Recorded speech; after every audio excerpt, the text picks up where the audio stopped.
Hey guys, sometimes it's really fun to go back and look at a certain subject and just kind of like pick it apart layer by layer, piece by piece. And of course, in the process of doing that, you figure out that it's not just two people, it's an entire sport or an entire sports industry that, yeah, let's just go ahead and say what the hell it is. Sports, it's been feminized.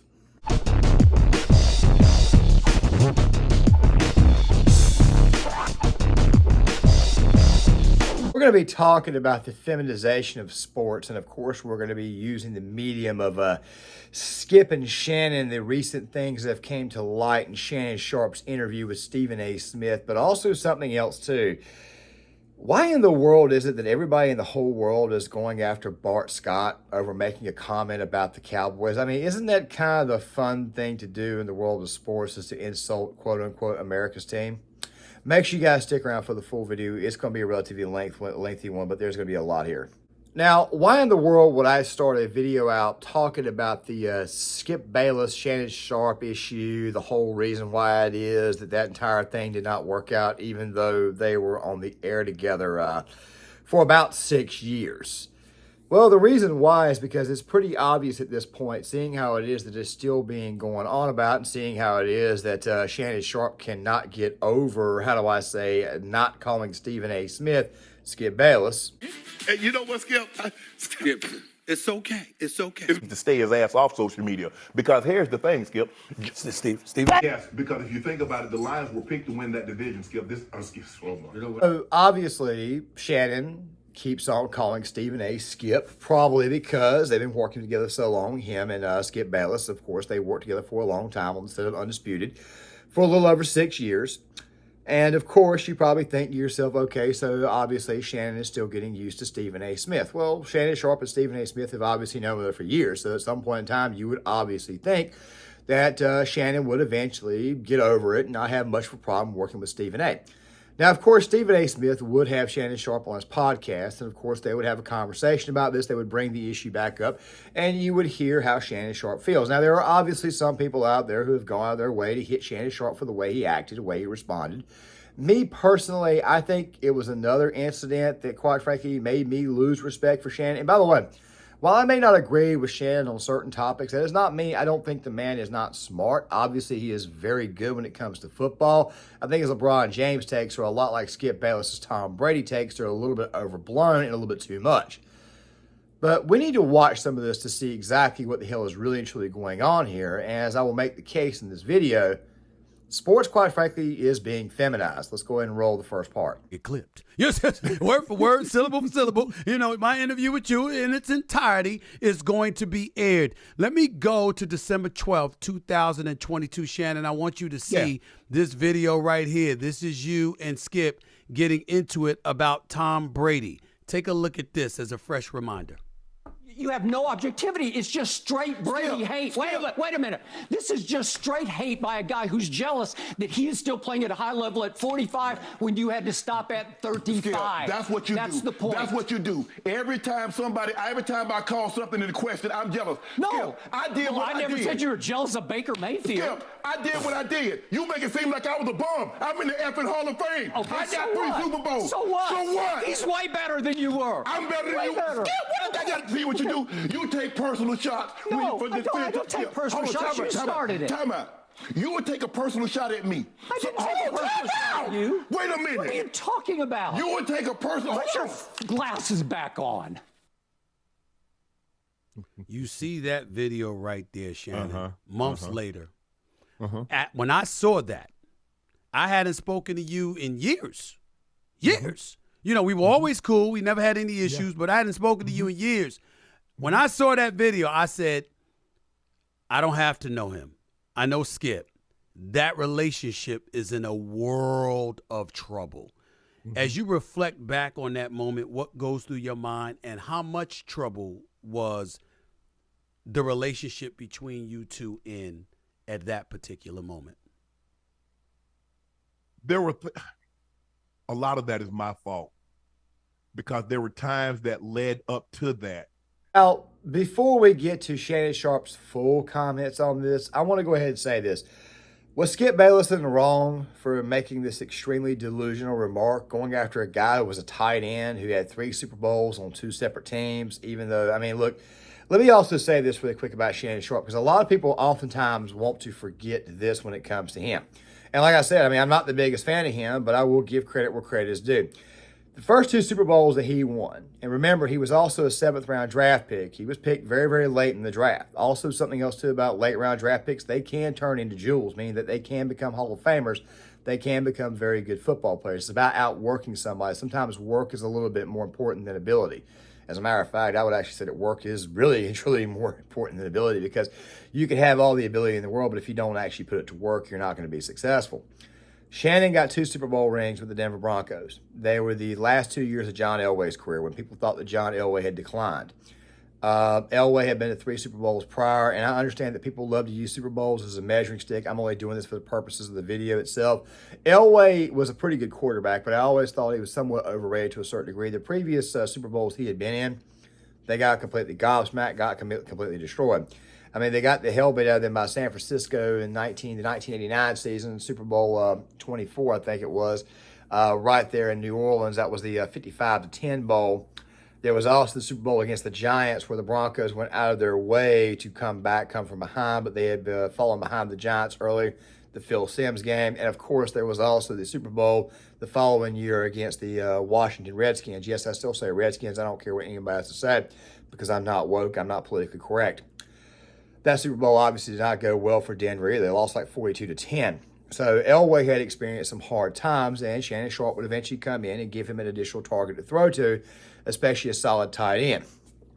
Shannon was pretty integral in those 2 Super Bowl runs, and then Shannon would turn right back around a couple of years later, right there at the very end of his career, and he would win a Super Bowl with the Baltimore Ravens. That right there being the Marvin Lewis-led defense team that was phenomenally great on the defensive side of the ball.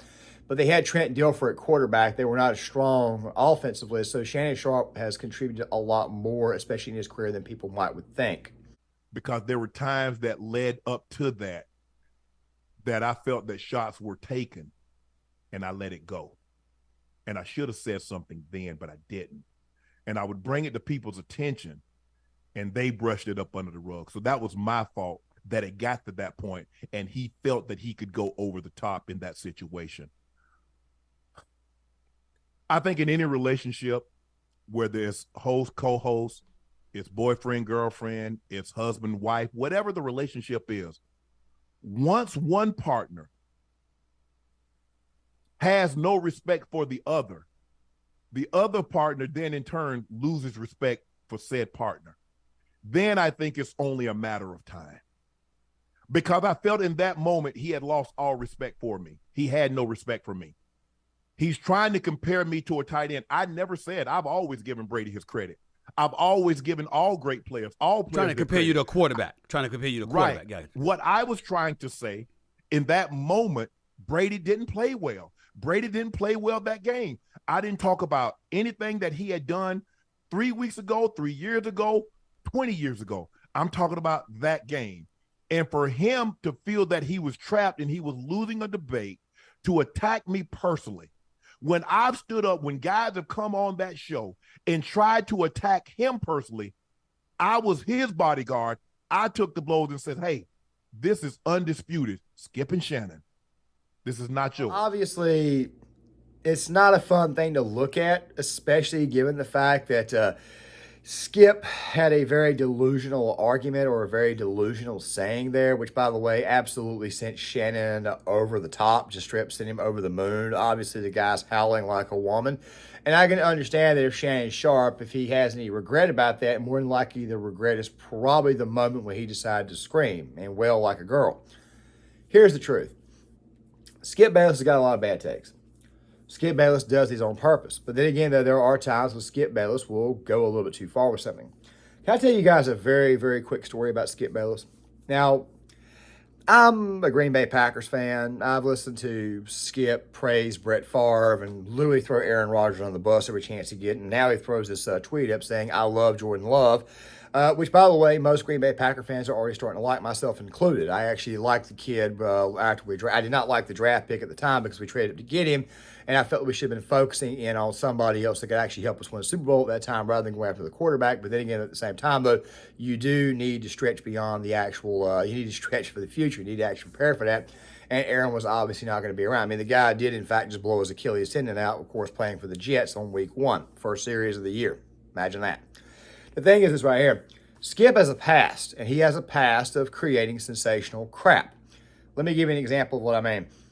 As somebody who has been a Packers fan, has been somebody who's been a football fan his entire life, obviously I remember a certain team. That team was the 1990s Dallas Cowboys. They were almost like the television soap opera, Dallas. A lot of drama. Jimmy Johnson got that team 2 Super Bowl wins. Jerry Jones wanted to take more credit for it. Of course, there was an incident at a bar one night during a celebration where Jimmy did not toast back to Jerry. Obviously, issues have been going on for a while, and eventually the relationship did not work out, and Jimmy Johnson left the team. They claim it was mutual. What more than likely occurred was that Jerry Jones called him in the office and said, "We can't go any further if you do not at least show me the respect I need." And, of course, Jimmy Johnson probably would have said, "You know what, dude? I'm coaching this team. I'm with the guys every single day. I'm the one who built this." So obviously it's a clash of who built what and who did not. So obviously the relationship was not going to work. Then Barry Switzer comes in, and Barry Switzer's basically a yes man for Jerry Jones. They do win a Super Bowl with Barry Switzer. They go to the playoffs a few times with Barry Switzer. But of course, when Barry Switzer took over, the cracks in the franchise began to show. Well, Skip Bayless, being the ardent Dallas Cowboy fan he claims to be, when in reality he's not. He's really just grifting off them for clicks, for views, because he's a serial Cowboy lover. But then again, at the same time, he betrayed his own team week 1, I think 2 years ago, to root for Tampa because Tom Brady was over there. Not really and truly a fan of the Cowboys. Like I said before, Skip Bayless is not exactly somebody of high moral character either, especially when it comes to sports. This guy's a hot take guy. He says very, very wild, stupid stuff. Most of the crap he says he does not mean. But Skip Bayless, what did he do? Well, Skip decided he was going to write a book about the Dallas Cowboys, the struggles, of course, when it comes to Jerry Jones, when it comes to Jimmy Johnson, and eventually Barry Switzer. And he decided to let out a little rumor, and that little rumor was that Troy Aikman was gay. Troy Aikman, obviously, never got over that. He has still never forgiven Skip Bayless for it, because you basically went out of your way to say that a man who was in his early 20s at that time, who had not been married, was gay, when in reality it's very possible that he was just I don't know, very, very, very into his sport, not really thinking about ladies, not really thinking about potential marriages, all that type of stuff there. Maybe that right there is what it was. Men, you may want to take note here in the near future, because if you're somebody in your 30s or your 40s and you're single, whether you have been married at one point in time or never been married, people will start writing pieces about you even though you were very, very straight. Basically, the point that I'm trying to get across is that Skip Bayless is a guy who lives to create problems. He's a guy who lives to create drama. Shannon has worked with him for over 6 years. Shannon Sharp, of course, put up with a lot of very, very, very bad arguments. And to tell you the truth, I recall listening to Undisputed multiple times and seeing that the arguments even got a little bit more heated than what they did. Me personally, I think the people who handled him the best talking about Skip Bayless were Eric Dickerson and even Antonio Cromartie to a certain degree. They just knew how to get Skip to say the stupidest stuff, but also suppress him at the same time. Which is why Shannon Sharp, and I understand that Shannon takes his work very seriously. I don't blame him for that. But dude, you're talking to a guy that you've been working with every day for over 6 years at this point in time. So when he says something so absolutely stupid like this, the best thing you probably can do is just roll your eyes and go, "Skip." Look, I understand that there were a lot of things that may have made Shannon angry before this. Sometimes it boils over, so therefore you can't blame him for being mad.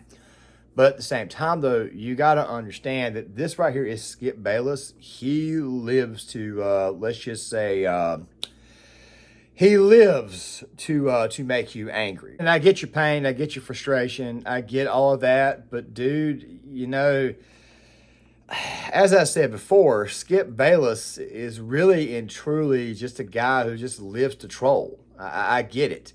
But here's the thing that made me absolutely lose respect for Shannon and made me think to myself that maybe the sport has in fact been feminized. Why I wasn't on air yesterday, and I won't get into speculation or conjecture or innuendo, but I will say this. In watching that game on Monday night, what happened to Damar Hamlin struck me a little different.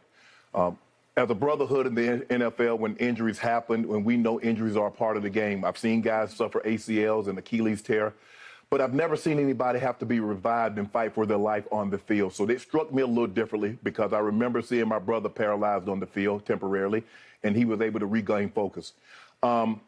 Skip tweeted something, and although I disagree with the tweet, and hopefully Skip would take it down, but I didn't want it. Well, time out. I'm not going to take it down because I stand by what I tweeted. Skip, let me finish. All right, okay. Go ahead. No, you go. Go ahead, let's go, Jen. Okay. I mean, I cannot even get through a monologue without you interrupting me. Well, you could have came back, Skip. Well, I thought, Skip, just let. I didn't know you were going to bring up No, this. I was just going to say, Skip. I didn't want to yesterday to get into a situation where DeMar Hamlin was the issue. We should have been talking about him and not get into your tweet. That's what I was going to do. But you can't even let me finish my opening monologue without you interrupting. Okay. I was under the impression you weren't going to bring this up because nobody here had a problem with that tweet. No. Clearly, the bosses wanted you to offer explanations. So clearly, somebody. No, they did not have. Nobody. Let's go, Jen. What actually happened was that Fox Sports asked Skip Bayless to clarify his tweet. Basically, like saying, what did you mean by this? And Skip Bayless obviously did that. Now, like I said before, I'm no fan of Skip. Okay, never have been a fan of Skip. I've actually believed that Charles Barkley's words are sometimes warranted when it comes to him. But did you guys notice how it was that he was going on, and then, wait a minute, Skip Bayless was like, oh, time out. I didn't know you were, it's almost as if say Skip Bayless was about to say, look, I didn't know you were about to go on a tirade against me. Skip sent out something very, very personal that, quite frankly, bothered me because, and I get the whole brotherhood of the NFL. I understand that. I get that 100%. But at the same time, though, dude, you laid out of work for a day. You're a millionaire. You'll hear me say it again in the very, very next edited clip. That nobody can relate to that, man, because people have been forced to go to work after a relative dies. I recall one said time when a relative died, in which, by the way, the company that I work for actually got upset that I requested a day off to go to the funeral. They denied that day off and forced me to go right back to work. I was only allowed to go to the funeral, and then I had to go to work afterwards. I mean, crazy, man. I mean, and not to mention that particular relative was actually much, much closer. It wasn't a distant cousin down the line or anything. No, it was not. It was an actual literal aunt, someone who I was actually knew personally. I'm not allowed to get that day off, so why the hell should you get that day off, dude? As annoying as Skip can be, at the same time, the sympathy level for Shannon just dropped. Like, it just dropped from like 100 all the way down to like 0. So, miss me with that crap, man. Go back in time. Let's kind of refresh everybody's memory, okay? Last year, there was a game between the Cincinnati Bengals and the Buffalo Bills. And a player by the name of DeMar Hamlin straight up hit the deck. Passed out, actually died. They had to call in the ambulance, all that type of stuff there. Very tragic. Something, quite frankly, you don't want to see. You had people online theorizing that it was the poke. You also had people theorizing online that, quite frankly, could have been something else. So sometimes a sharp strike to the chest, while being very, very rare, can cause the heart to stop. I did a video on this, and I used the example of Chris Pronger. He was an NHL hockey player who got nailed in the chest during a game, hit the deck, went into cardiac arrest. Thank God he was able to live. It's happened. It's extremely rare, but I think people jumping to the whole poke thing was a little bit... let's just say I think it was a little bit I think it was timed poorly. I think we shouldn't have jumped to people shouldn't have jumped to conclusions. A lot of these people were conservative influencers, people on my side, and there were even some liberal ones who were actually saying the exact same thing. We needed to let all the facts come out first before we decide to make an actual decision on what exactly caused it. I mean, you guys are seeing something on the internet. That does not mean that you always know what the hell it is. So Shannon Sharp, he was allowed to, and don't worry, I'll explain the reason why here in a second. Of course, you guys know me, I go off script. Shannon Sharp got upset, decided he did not want to come into work the very next day. Skip Bayless that night sent out a tweet. He sent out a very poorly timed tweet where he was focusing on finishing up the game. Have you guys ever heard the expression, the show must go on? Some people just have this mindset, and I remember watching it that night thinking to myself, I don't really care about the game. Let's make sure the kid's okay. Let's make sure he's good to go before we do anything else. Of course, the game would eventually get suspended. Let's go back in time. 1999, May. Owen Hart. Owen Hart's death was tragic, if you guys remember that. Owen Hart fell he was doing a stunt where he was going to be the Blue Blazer, and he was coming down from the Raptors. And the quick release cord actually cut, and he ended up falling all the way down. He died that night.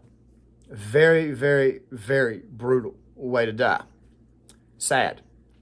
Vince McMahon asked his stars on the roster, what do you want to do? And they said the show must go on.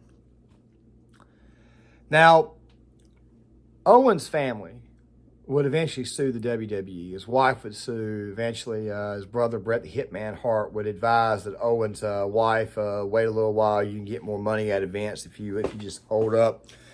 Still, at the same time, very, very tragic situation. The Harts did not exactly get the money that they thought that they could get out of it. They actually may have squandered an opportunity there, but then again, at the same time, though, deaths are not about money. The thing is this right here, Skip Bayless did not know exactly what was going on at the time like anybody else. He was just simply asking a question, and even though I don't like Skip, I can't really blame him for not asking the question. What I can blame him for is the timing of the tweet. But let me ask you guys a serious question. Does anybody in the world, does any hard-working man out there respect somebody for getting upset, taking the day off, yet they are also a millionaire? They get paid to go on television and do what the hell I am doing here on this camera, and I barely get paid anything because this channel is completely viewer funded, so the funding comes from you guys. Nobody has any respect for anybody like that. They have none at all. You basically found a way to get out of work for a day. Okay, you got out of work because you were offended by some tweets? Let's let Jason Whitlock elaborate more. That shots were taken, and I let it go. And he felt that he could go over the top in that situation. Whatever the relationship is, once one partner has no respect for the other partner then in turn loses respect for said partner. Then I think it's only a matter of time. Because I felt in that moment he had lost all respect for me. He had no respect for me. This is undisputed. Skip and Shannon, this is not yours. So it really, really hurt me. Had I attacked him personally, live on television, what would have happened? Let me put you up on game. Respect. That's a female emotion, a female energy. That's why Aretha Franklin sang about it. R-E-S-P-E-C-T. Find out what it means to me. As a man, regardless of color, you're supposed to be about winning the respect of God. Once your focus is there, the respect or lack thereof from men won't trigger you, won't make you emotional, won't want to make you pick up a gun because someone disrespected you, won't make you snap on television and lose your cool because someone who really doesn't matter didn't respect you. Don't be a woman. Be a man. Be about winning the respect of God. By some tweets, okay, taking a day off work, practically saying, screw this, I don't want to work with this guy because of something he posted the night before, or 2 nights before in his case. I mean, I remember the next day, man, Skip Bayless was by himself. I mean, he even complimented LeBron James. That right there is how bad Skip was going out of his way to make up for the issue. Like I said, you're not going to get much out of Skip. Skip's a hot takes guy who does this crap right. And Stephen A. Smith should know this because Stephen A. Smith worked with Skip Bayless for a while. As a matter of fact, you could argue that Skip Bayless may have launched Stephen A. Of course, you can also argue that Stephen A. may have launched Skip Bayless because of the show Cold Pizza. The debate programming, of course, they had a lot more chemistry. But still at the same time, though, you get to take a day off and you're a millionaire and your job is to just simply go in and talk to somebody for about 3 hours total in a day, which really outside of commercial breaks really boils down to 2 hours in a day because the commercial breaks on Fox Sports were always, let's just say, a little bit longer than necessary. And you get to lay out and you expect people to respect you. You expect people to be able to relate to you. It's an absolute joke. However, then we get something that happened the other day. And I know I mentioned this earlier, and I know that I mentioned at the very, very beginning of the video that we would be talking about the issue of Bart Scott and why it is that if you talk about the Cowboys now or mention something, the next thing you know, guess what happens? The NFL is going to insult you. It's a major, major blow for Dallas. And like Stephen A. always says, just wait. Something bad always happens. No, don't start that. Don't start that. Let me tell you. No. First of all, I wouldn't do that right now. In all seriousness, RC, Yeah. This is a season-ending injury, so I'm certainly not going to joke about that with Trayvon Diggs, my brother. Respect. That one, there was a bit of a mock-up, but here's the deal. Players get hurt. Nobody wants to see players get hurt. Trevon Diggs tore his ACL. bad injury, bad thing happened. But Bart Scott has always talked trash. Dot. And every Raven and former Raven understand what the red dot means. You can be swagged out. You ain't no tough guys, but you will not get the benefit of the doubt. I guarantee you, he will not last long in this division. They going to make sure they become headhunters. Whenever they go against him, he going to get the rib shot. He going to get the neck shot. He going to get the tackle with his arms, make his head bounce off the ground shot. He getting all that because you want to have that little smoke on your face. Whatever, Macaulay Culkin. For whatever reason, we oftentimes forget the amount of times that Stephen A. Smith decided he wanted to troll the Cowboys, including last night. Now, what do I continuously say all the time? Molly, you're a witness. You're an eyewitness to this, Molly. Max Kellerman, can I get a witness? I literally say this. I don't care what the roster is. I don't care about their talent. I don't care about the prognosticators. I always say, I got folks there behind the camera. Tell me I'm lying. I always sit back and I say, just wait. They won't let you down. You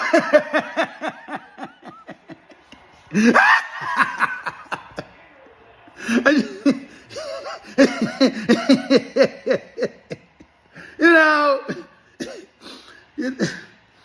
they're just the gift that keeps on giving, you know? They're just a gift. They're just a gift that keeps on giving. I keep trying to tell y'all. You don't want to listen. Cowboys best team in the NFL. Cowboys best team in the NFL. I'm telling you, Stephen, Cowboys the best team in the NFL. They didn't even lose to an Eagle. They lost to a Cardinal.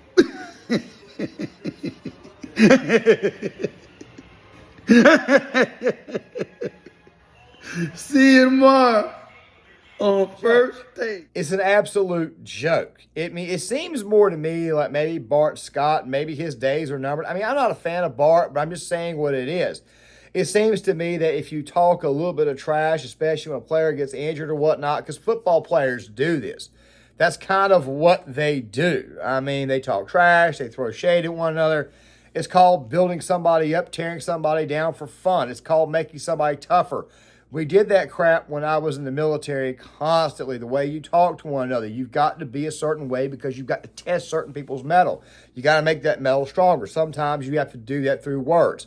In my video earlier today, or the video that's being released earlier that I made last night about the Deion Sanders situation, especially with the fans suddenly on Twitter making that entire thing racial for whatever reason, I talked about this. I talked about how it was that Deion Sanders was bringing in a much tougher game plan when it comes to coaching these kids at the University of Colorado. You got to be tough. That's the truth. You've got to be tough. You've got to be firm. You've got to be tough with one another. And now that we're going in this very, very soft direction, makes you wonder if sports has not been completely, fully feminized. And I'm pretty sure that it has been feminized. As I've talked about this for the entire video, we've seen how the Skip and Shannon Sharp situation looked more and more like a man who had gotten completely feminized. That they're being Shannon Sharp, having a bad day at the office, having a bad experience with somebody who said something delusional. Dude, let the crap roll off your shoulder, dude. I mean, you dealt with this crap for 6 years. I mean, what was it about this one time? Proof of this, earlier this year in the preseason, Packers had a game stopped due to somebody getting injured. Injuries are a part of the game, and I understand that the Mar Hamlin situation was a little bit different, but this guy right here just simply injured his leg, injured his shoulder. Pick the dude up, get him off the field, and get back to playing. That right there is what men do. If we start doing this right here, we're suddenly going to weaken every aspect of men as a whole. It's one of the main reasons why it is that men are rejecting this politically correct wokeism nonsense.